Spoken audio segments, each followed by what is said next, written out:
Magandang hapon mga idol, mga kakonstruksyon. Ayan ang ating mga steelman, no? Nakadapo, nagtatali ng ating bottom sa main bar. Napakataas ng elevation nito mga idol. Ayan, no, sa baba 10 meters ang taas niyan, kaya delikado. Kailangan ay dubleng pag-iingat. Kamartes na kasi ang closure ng ating mga siding. Lahat ng biga na yan dapat ay maisara sa Martes. Yun yung deadline.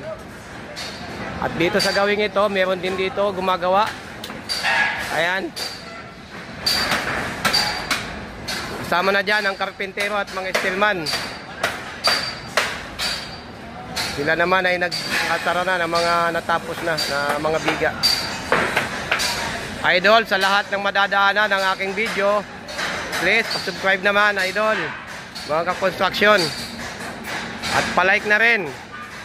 Maraming salamat. God bless sa ating lahat at naway pagpalain tayo ng buong may kapal.